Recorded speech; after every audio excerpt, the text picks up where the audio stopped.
We now entered wild Wyoming, where we visited famous Yellowstone Park and gorgeous Grand Teton Park.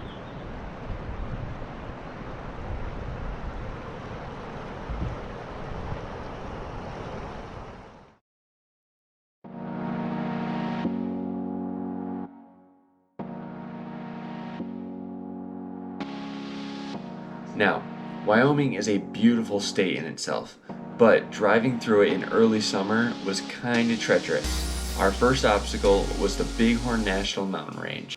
Once we were through the Bighorns, it was smooth sailing all the way to Cody, Wyoming, to our campsite just outside Yellowstone Park. After setting up camp, it was quick dinner, some quick hike planning for the next day, and then off to bed. Now, being this far west means we are now in bear country, which means anything with strong scents must be dealt with carefully. Some tips for staying safe in bear country are: keep all food out and away from your sleeping area. Keep anything strongly scented like deodorant or perfume out and away from the sleeping area. Keep bear spray with you when hiking or away from your campsite. When hiking, make noise not to startle a bear. These are just a few important points to be aware of. On our way into the park the next day, we ran into some more of that crazy weather we ran into before. So we are in Yellowstone Park, and it is what? How do we hold it down here? Like, hold it up here. And it is what, 33 degrees outside right now? Yeah. And there's snow and icy roads.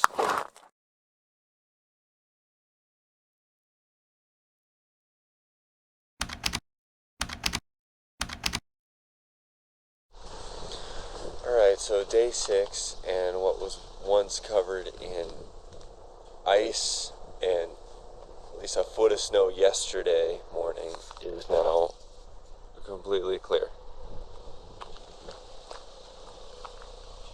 Or nearly completely. Of course, we eventually made it to lower elevations where it got much warmer. Time for our first stop. A cool nature trail highlighting some of Yellowstone's awesome hot springs. Freaking stinks.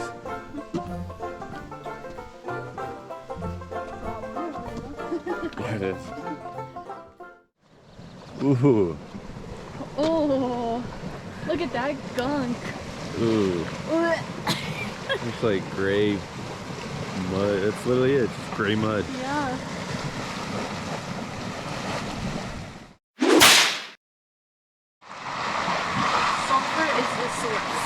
Smell. Hydrogen sulfide gas rising from Yellowstone's magma chamber causes the rotten egg smell. The mud. Microorganisms use the gas as a source of energy and then help turn the gas into sulfuric acid. Sulfuric acid breaks down the rock and the soil into mud. The colors. Many of the colors you see are vast communities of thermophils, but some of the yellow is pure sulfur.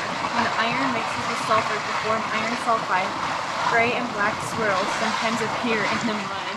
Look at the little stream. Disgusting water. Of sour water, or sour lake water. Would you drink this water, Courtney? No.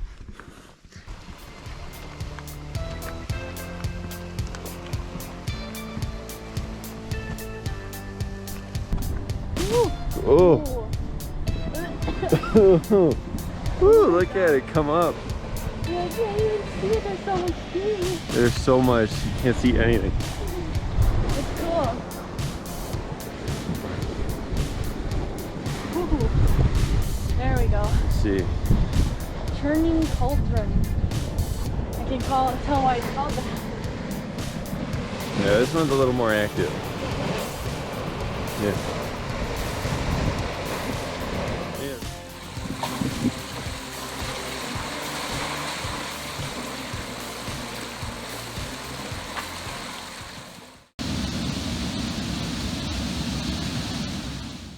After the nature trail, it was on to Upper and Lower Brinks Fall Trail.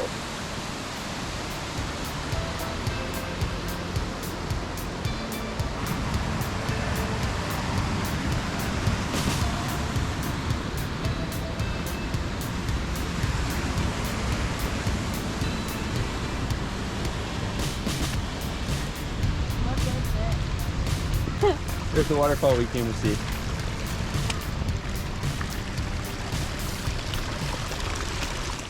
It's about 7 it was when we left the car? Yeah, 37. 37 degrees, but the sun's out, getting pretty warm. Saw a bear. Yeah, we got to see a bear. Tons of people were nearby. We were what, 50, 60, 70 yards away? Somewhere in there.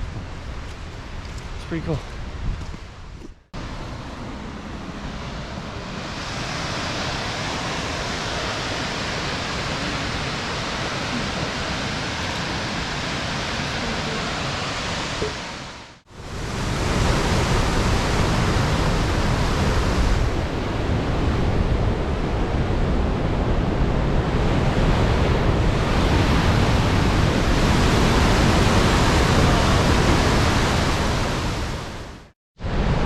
These trails were much more mellow. Some parts were paved, but there were a few steep points to be aware of.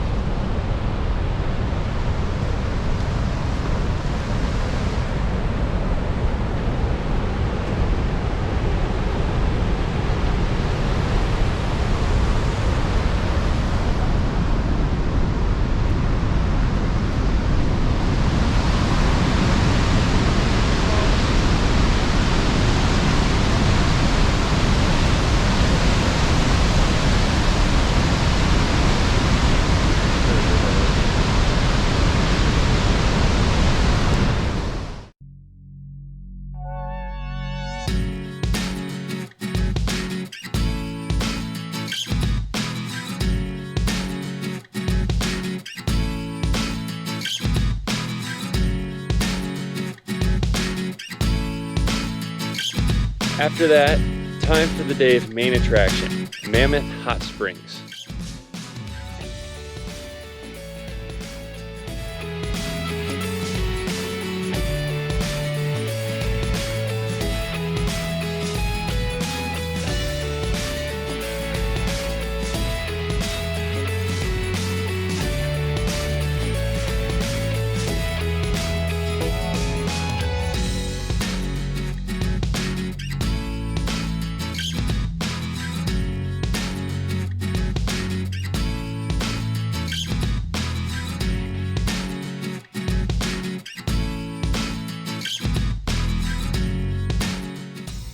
The Mammoth Hot Springs were very fascinating to check out.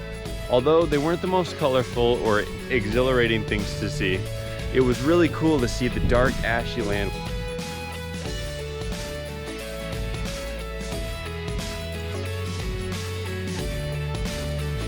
On our second day in Yellowstone, we paid a visit to the famous Old Faithful geyser. However, it takes a while between each eruption, so we decided to walk around the surrounding hot springs.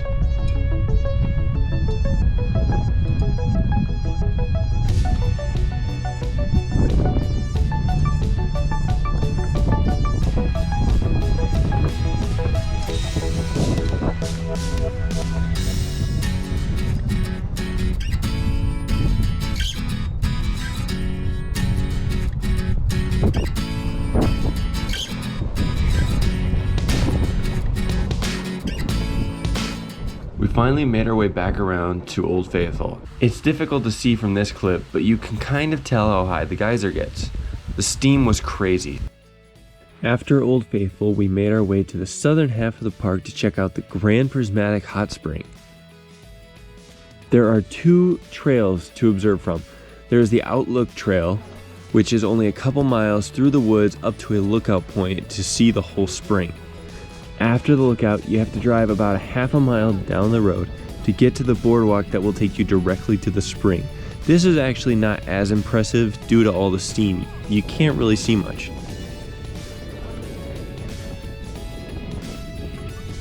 Once we finished up at the Grand Prismatic Spring, it was time to head to the beautiful Grand Teton National Park.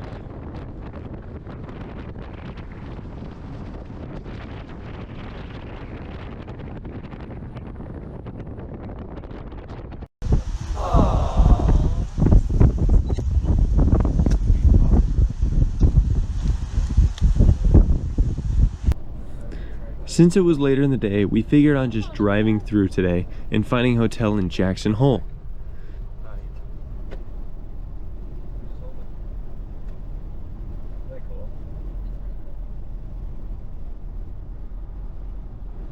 Although, we did want to take in some of the park's beauty today, so we stopped in the park rest stop to make some supper. Now it was on to Jackson Hole. We called around and lucked out with an awesome little hotel just blocks away from downtown. The next day, we explored Grand Tetons. We hiked around Jenny Lake. The trail encircles the lake, making for great photos from every side.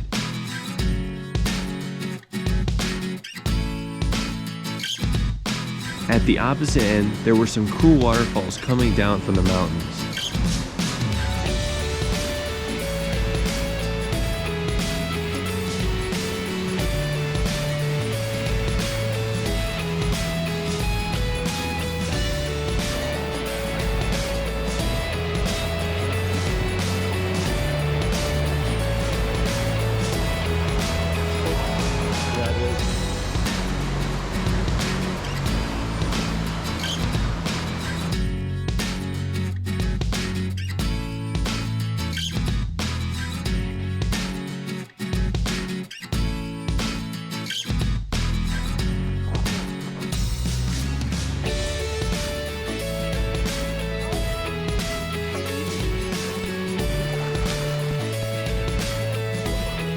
Now, near the entrance there is a ferry that will bring you across the lake to the waterfall.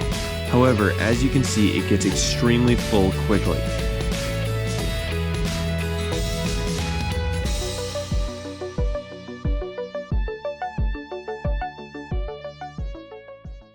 Once we left the beautiful Tetons, we chose to explore Jackson Hole a bit. The town is filled with fun things to do and see.